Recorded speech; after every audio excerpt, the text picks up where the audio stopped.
Welcome.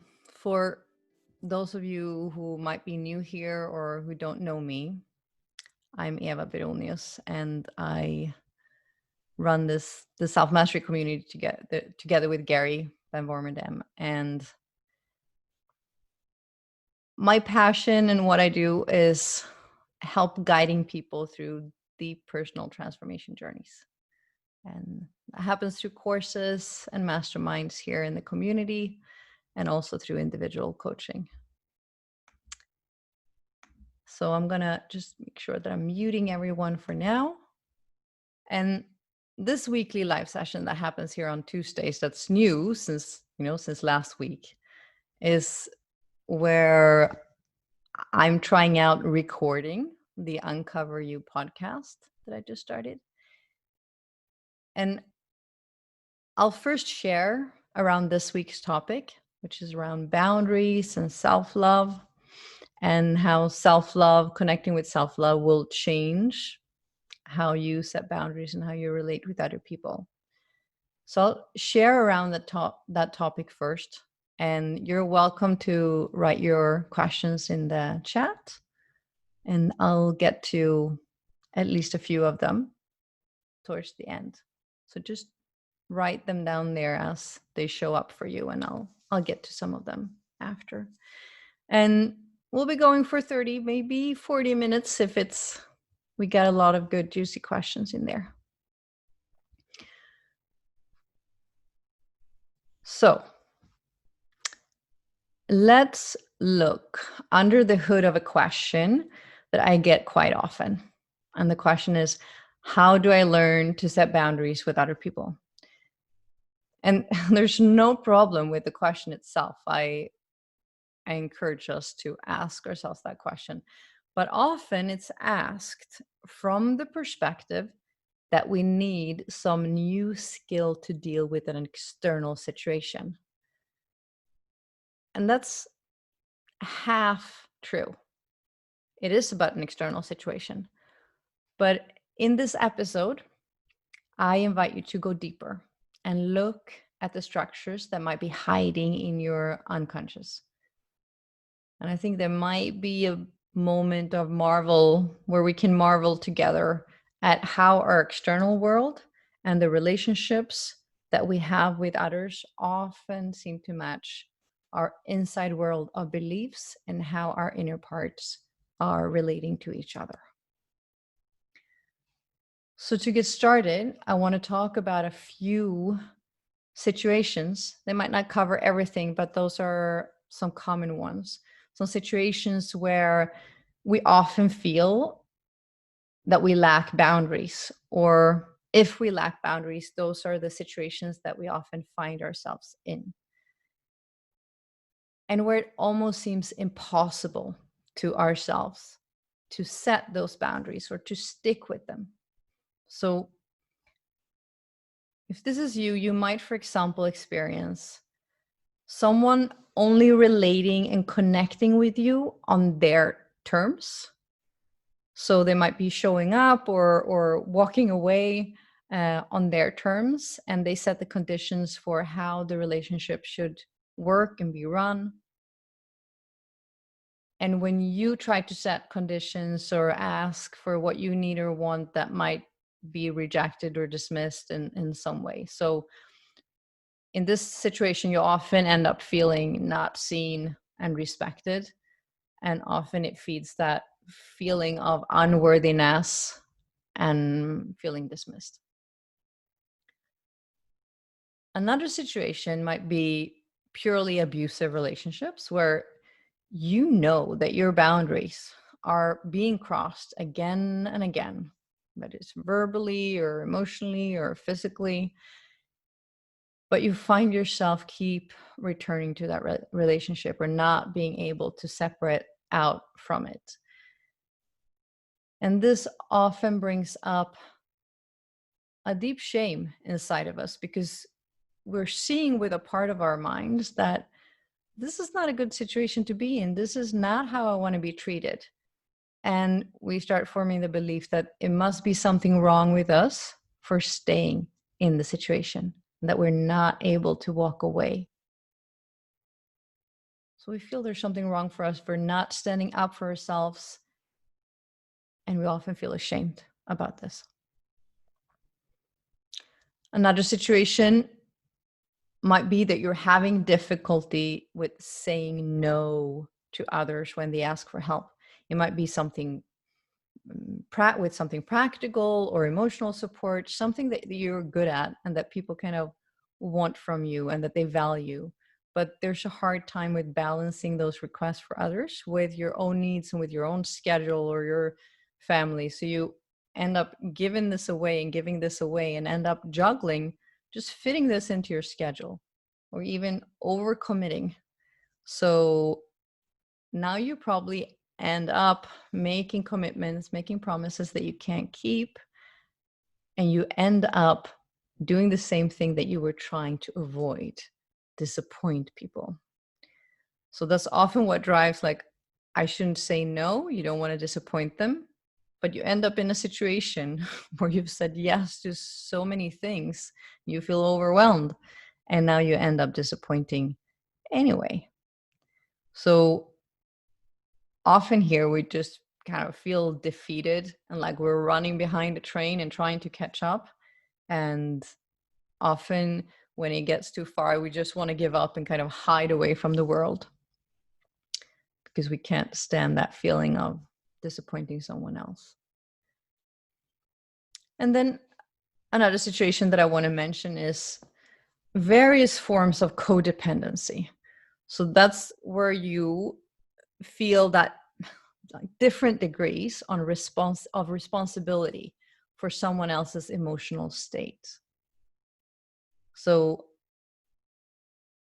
where you've taken on a role of making sure they're feeling good or even, keeping them floating, or keeping them from hurting themselves or into an addictive behavior or whatever it might be. You've taken on a role where you're like, I'm partly responsible. I'm codependent for how they're feeling. And often in that situation, it feels like there's no room for your needs and your growth. But often also like there's no way out of that situation. Our minds can't see a situation where it would be okay to leave without being, selfish or not caring or. So we often feel stuck, frustrated, guilty. And, while in this situation, you start to feel numb and kind of check out because of that frustration and that guilt. It's like, it's eating on us. It becomes too much after a while. So whether it's one of those situations that you have experience of or recognize or a variation of them, something that often happens when you're experiencing situations like this is that it's likely that you do one of two things or both of them. So one, we often point outside at that external situation, that relationship, that person, as the cause of the feeling that you're experiencing in these examples.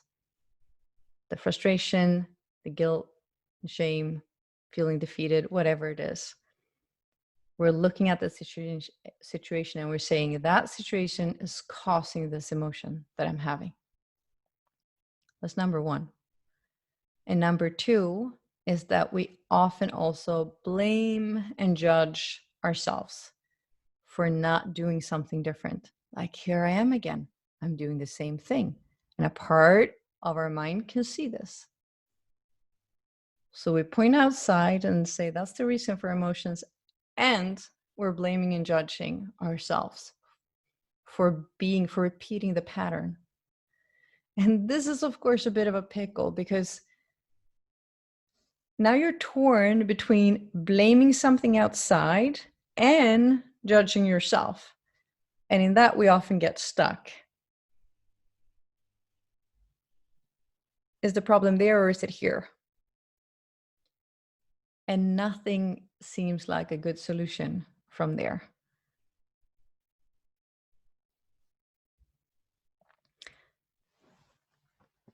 So instead, I invite you to look at how the different parts of your mind are treating each other. And this is what many would call how you're treating yourself.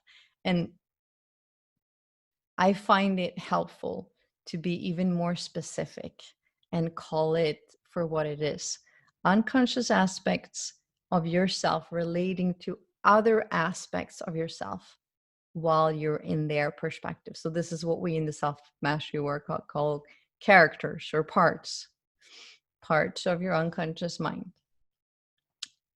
And they have taken over the wheel, and you're looking at the world through their lens. So then we need to understand what that lens is made up of. And when you start mapping what the different parts of you are doing, and when you learn about their world and what they believe, as you're learning to do here in the community and in the self-mastery courses, you'll likely find parts with different agendas. It's often not just one that's pushing one agenda, but they're put together in a structure, in a system, and they relate to each other. So just to simplify things a little bit, but also look at kind of two main tracks here, is you'll probably often find parts in two categories, especially when we look at this pattern of not being able, feeling it's impossible to set boundaries.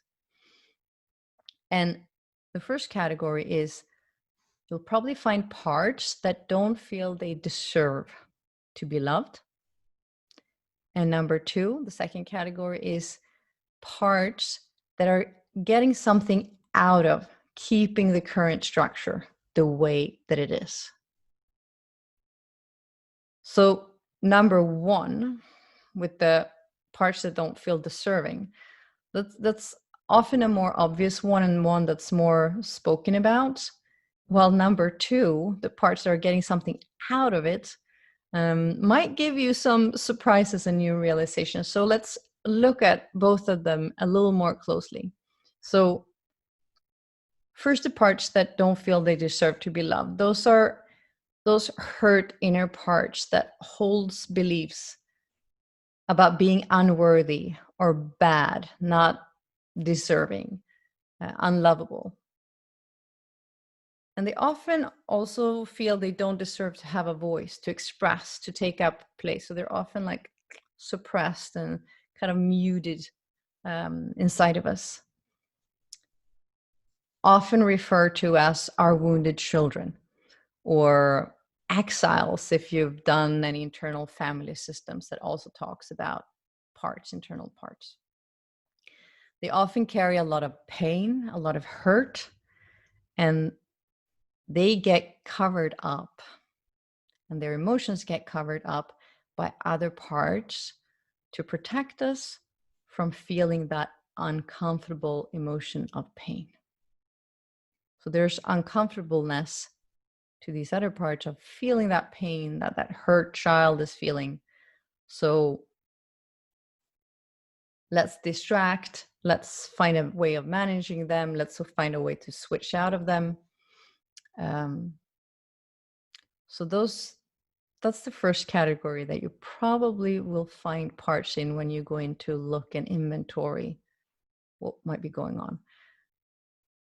And then that second category, parts that are getting something out of keeping their current structure there. What do I mean by that? Well, in a often surprising way, at least to our minds, to our conscious minds, most of the parts are getting something out of keeping the system that's been created in place.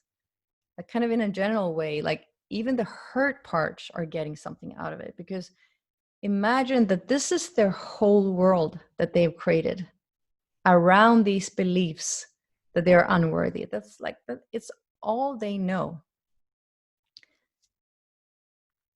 they exist within it. They're like the sun in that solar system, and everything is moving around that identity and that belief. So changing it would feel like their whole world is dying, and that their purpose would be taken away from them.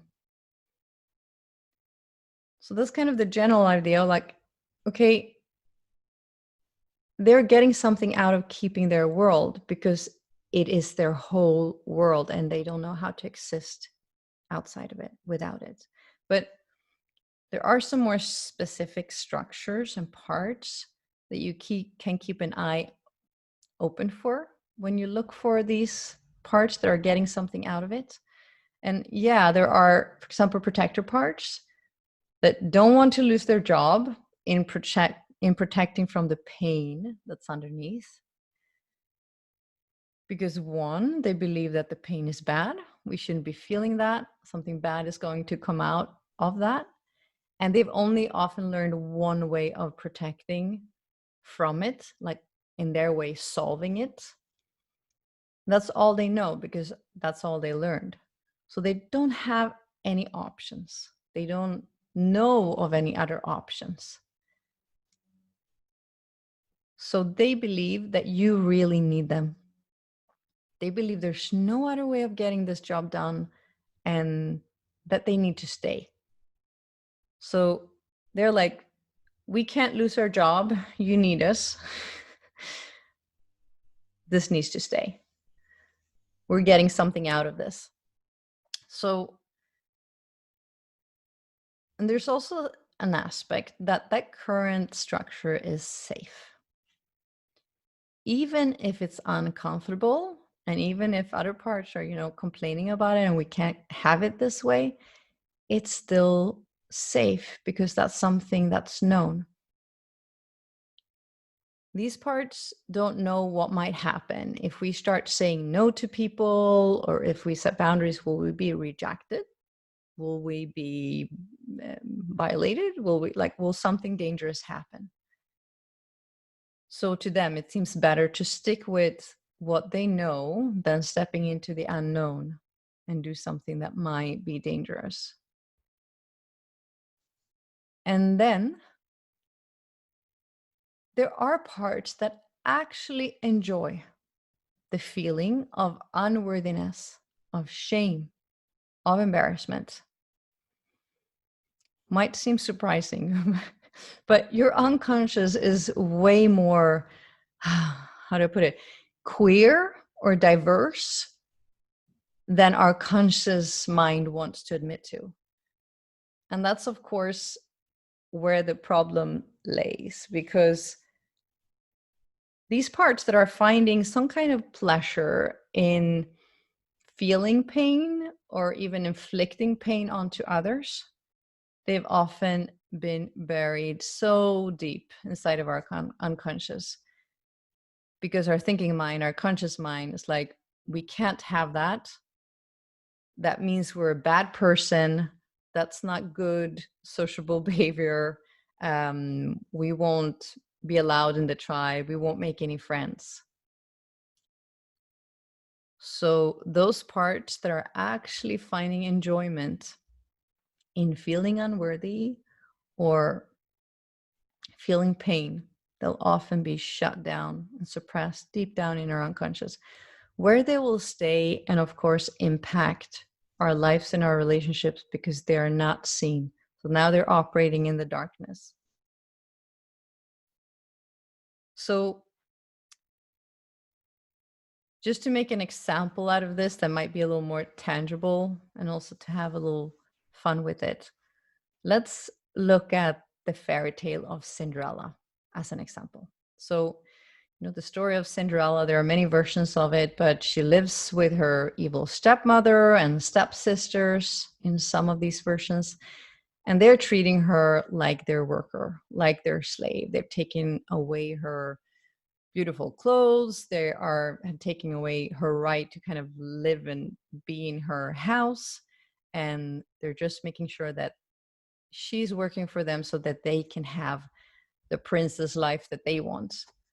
And Cinderella kind of, she has this kind and light spirit and heart. So she doesn't really put up a fight with them. And also in these stories, often I think she's quite young. So maybe, she doesn't have that agency. But she succumbs to her chores.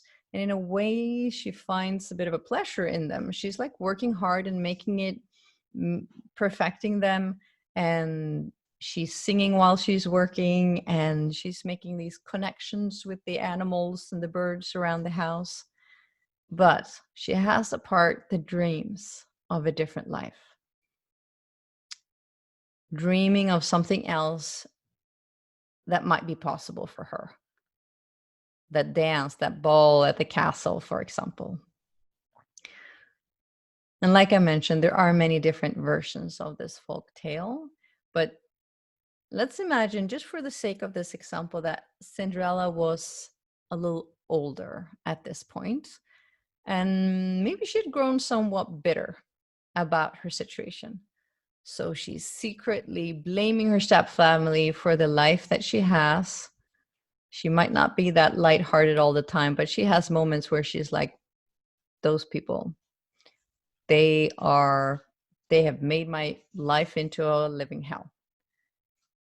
So when that opportunity to go to the ball actually presents itself, she also might have a part that rejects or doesn't fully believe in this princess version of herself.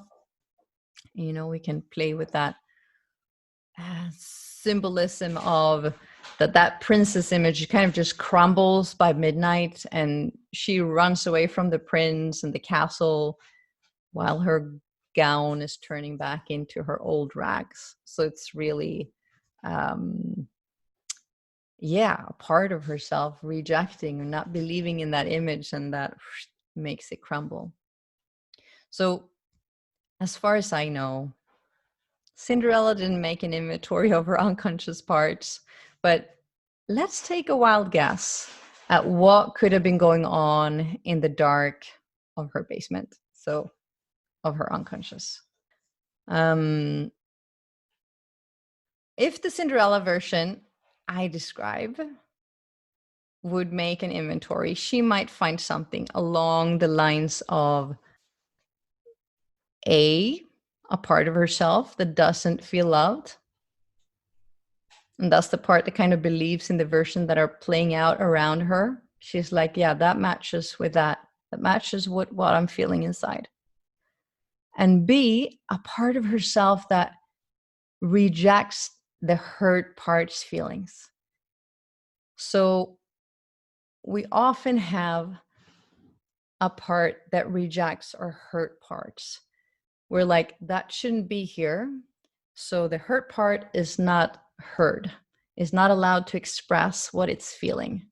And we're keeping this intact inside of ourselves. So this part will often override the hurt part, managing and giving reasons to why we're in this situation. So instead of just acknowledging, I'm feeling this way, I have a part that feels this way, that's when we start pointing and giving reasons to why we're in this situation, and even maybe that we somehow deserve it. If we didn't do that, or if we just had said no at that point, then things might have been different. But maybe it's our fault somehow. C, she might have a part that compensates all these painful emotions, and then that rejecting part that rejects the pain. Well, let's get away from that. Let's compensate by working hard and succeeding at work and kind of finding joy in it and making it perfect. And that part is probably not ready to let that structure go, because it's like a reward. It doesn't know of any other way of feeling like we're accomplishing something. It doesn't know of any other way of feeling worthy. So it's become a way that they're like earning that worthiness. So D, yet another part that Cinderella might find, is a part that enjoys judging and blaming the people around her. In this version, where Cinderella might have been grown a little older and bitter. So because that anger and injustice that's probably there, because that hurt part has been squished down, with that, there's often also anger and injustice. But that anger and injustice don't have many other outlets, because also the hurt and the pain is not acknowledged. So if the anger and injustice don't have many other outlets, it's gonna come out somewhere. So it might be a part that actually enjoys judging and blaming the other people for the situation, and like, wow, feel an enjoyment in venting that, getting that out of us. And also there's the bonus that if we keep pointing the finger at others, we direct the attention, or these parts direct the attention away from them. It's like, don't look at me, look at where I'm pointing. And then I would guess that in her, there would be a part E, a part that hopes for something better, but that have that wish and that longings, like, but it's kind of far away. It's up there at the castle. It's in a different life. If just something magical could happen, a miracle. But this part mainly becomes like a cog in the wheel of keeping this structure intact. So that longing for something else brings up more feeling of pain because of the lack, that we're not having it. So now all we see is the gap. We're longing for this, that's what we want, but we have this. And now we feel more pain of that lack, and now we need more compensating strategies to not feel the pain. So that longing kind of loops Cinderella back to the beginning of her unconscious chain reaction. As long as no action is taken in a different direction, or she starts to address her old beliefs and start like, okay, let's shift those.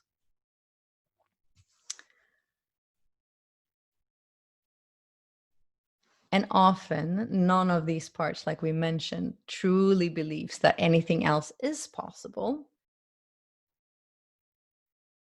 because they live so much in their world, even the one longing, because the longing means it's something that we don't have. Longing for something means it's a lack. So when a different situation and a different opportunity is being presented to us, to Cinderella, in the form of walking away, stepping out, saying no, being invited to the ball, we unconsciously push it away, which to our conscious mind seem very contradictory. Like, this is something that I want. And this is often when we go into judgment and blame of ourselves.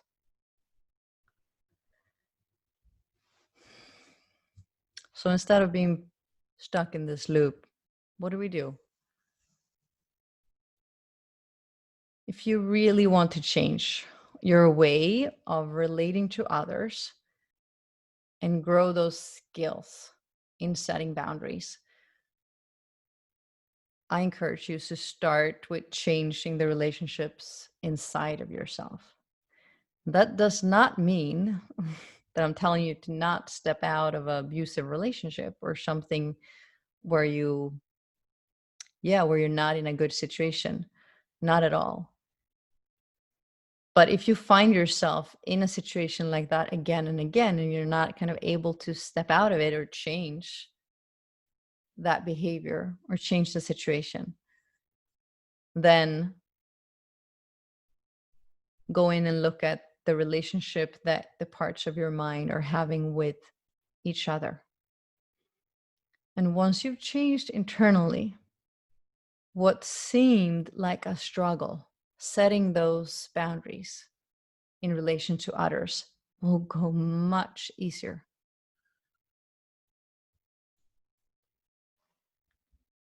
And the steps of changing these internal structures is, I'm going to summarize them in kind of in three steps, but it's a process.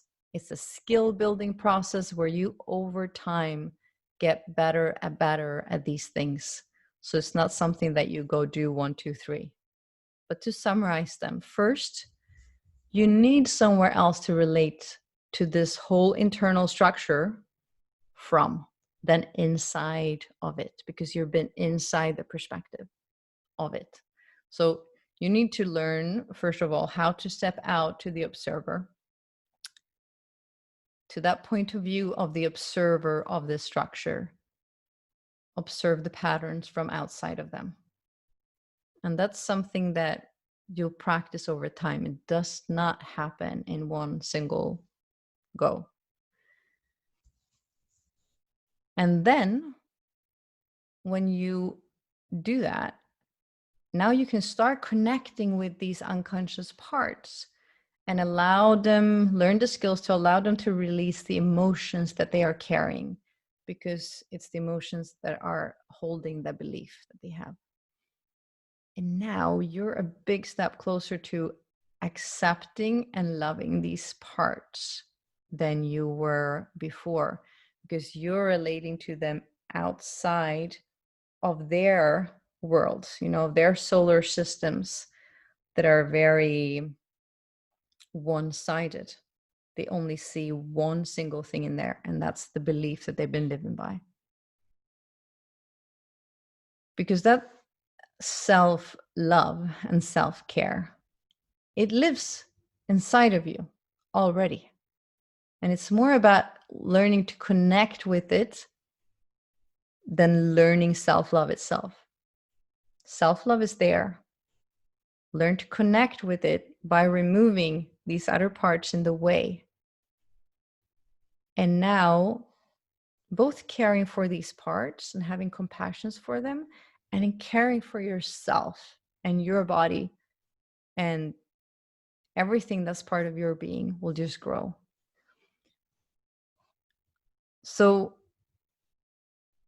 from this perspective, you might see that the reason that you were allowing others to treat you crappy, or not setting the boundaries, not saying the no's, even when you're trying to help, was because your inner parts were treating each other crappy. So in that sense, can you see how the external was a big reflection of what was going on inside of you, the relationships that the parts inside of you have with each other?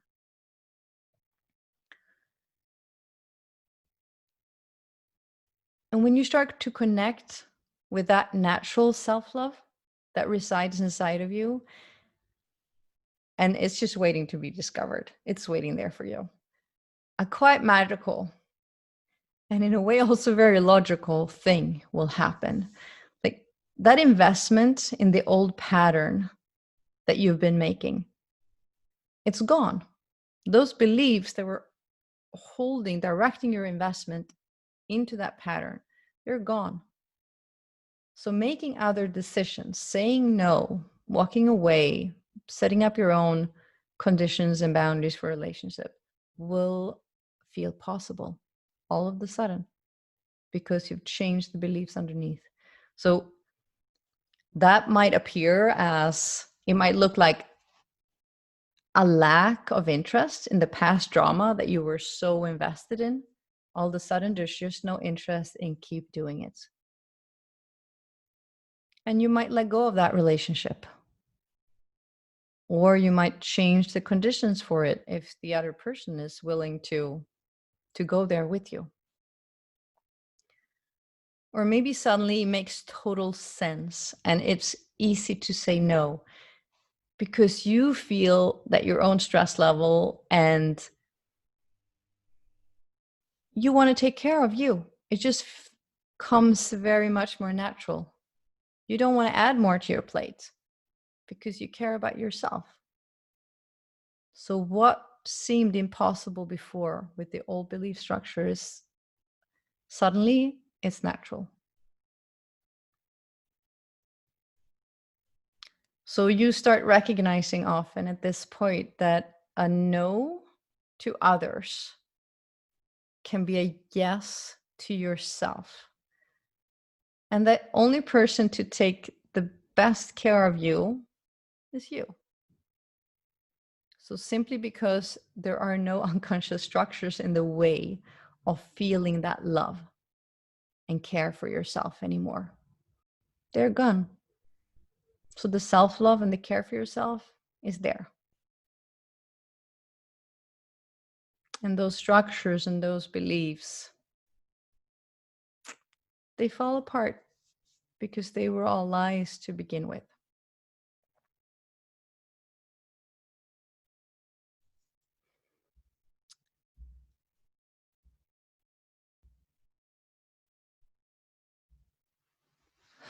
So that's what I wanted to cover about that. If you have any questions, please write them in the chat and I'll take a look.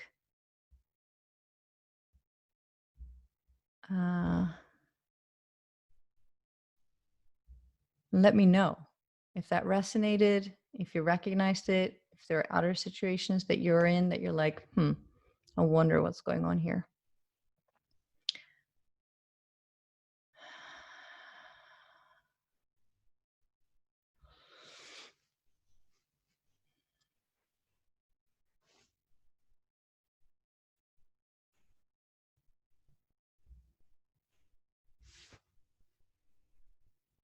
So Sinla is asking me if they could have the recording after. And yes, I will post this recording in the community so you can find it. There's a topic, like a tag, that's called the Uncover You sessions. And you'll always find all the recordings and the events there.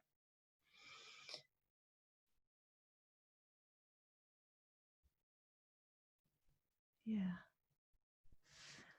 And Mo is asking, how do we inventory where we are currently in the process?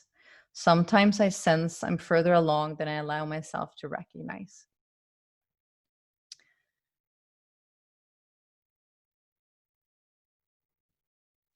I think a good start to recognize how any process, how any progress is being measured, is to go in and see who is measuring. So just what you're mentioning there, Mo, like how do we inventory where we are currently at in the process?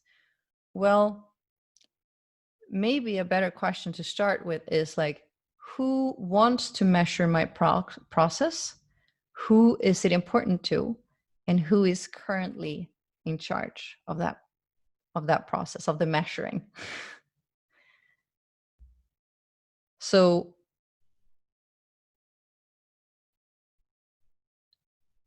often different parts of us can have many different versions of where we're at.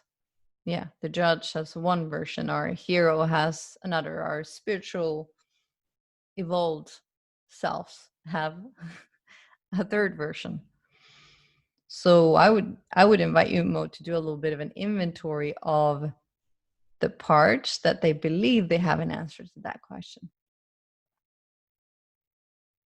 Because I think that's a really good starting point. Before we can know what is the truthful answer to that question, let's look at what's on top of the truth. The layers, the characters that are holding beliefs around it. So make an inventory of all the different parts that have an opinion about how far you are with your progress. And just see if they are different from each other. And with that, you'll also get to see who of your parts are often in charge of measuring progress. And now you have a much better chance to look beyond them. Hope that helps.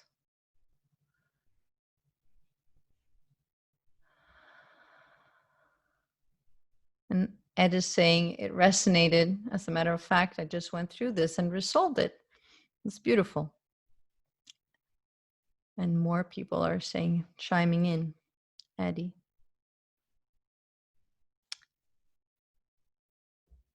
Let's see.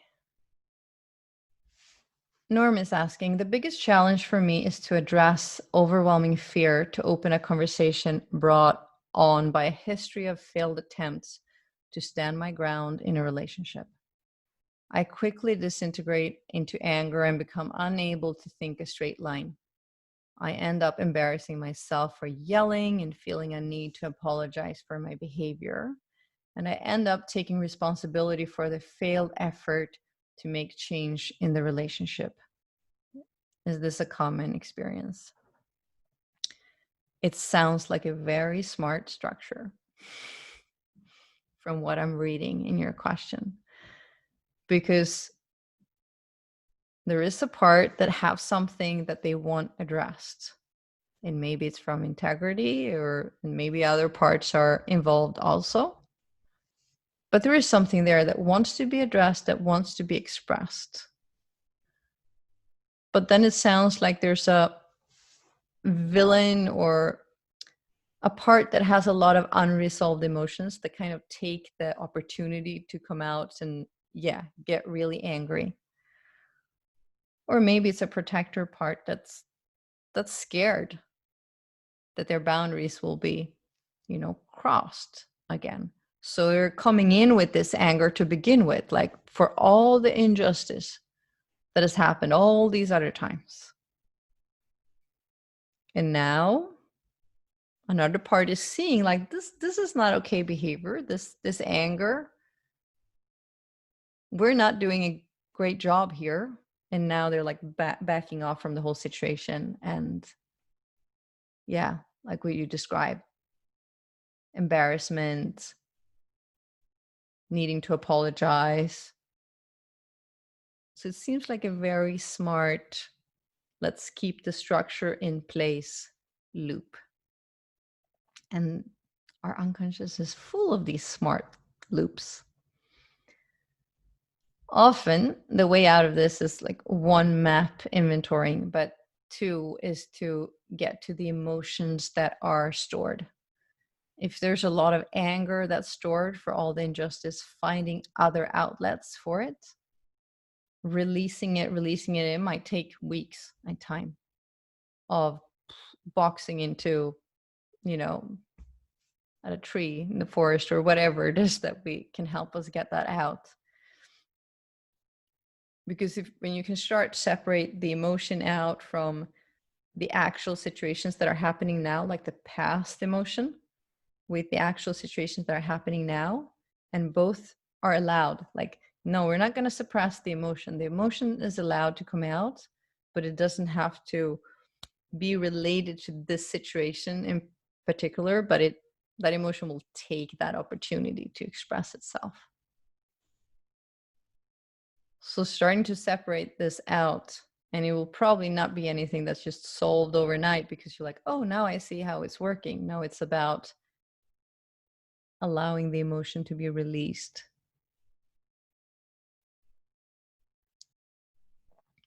So those are some hopefully helpful nuggets, not the whole picture, to go into that specific situation that you're experiencing. There are probably more aspects to it, but hopefully that's some helpful nuggets to it.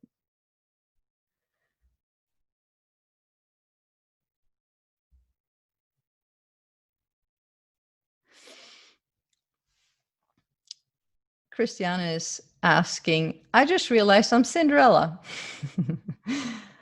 What about when it's family? I find more difficult to set boundaries with my mother, for example.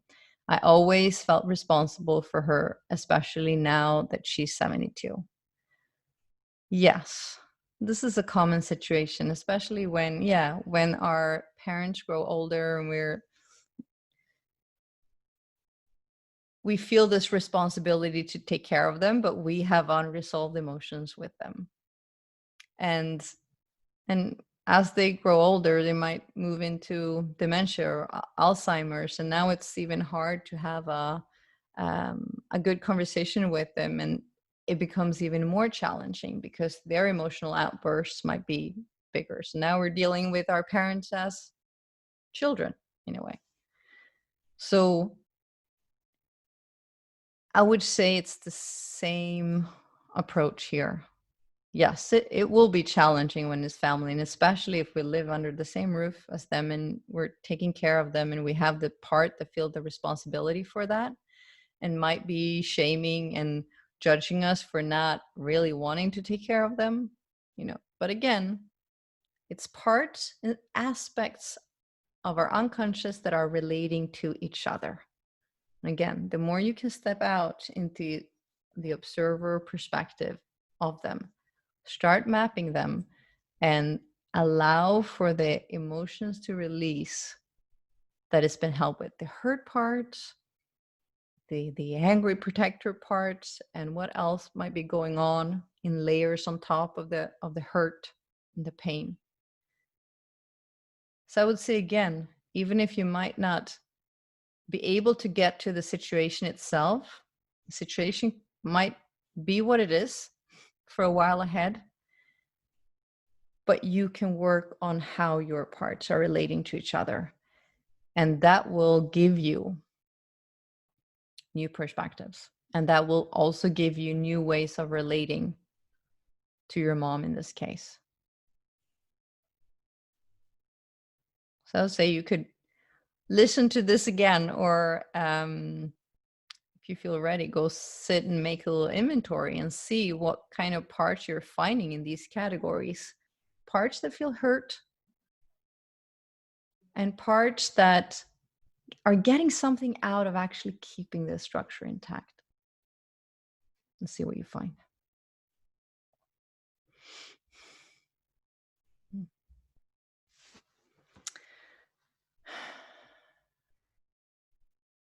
Okay, I think that's that for today.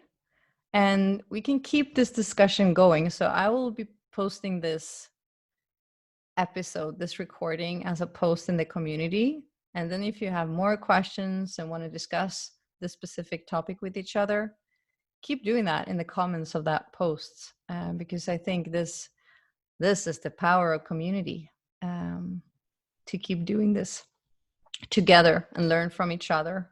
And if you're doing an inventory and you're finding things, also feel free to share it in there. That's often super helpful for others to get that inspiration. You can always go back to the practices in the self-mastery you want to kind of help you with some inventory techniques.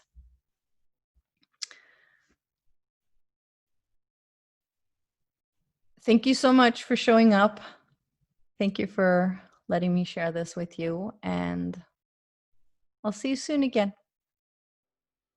Bye for now.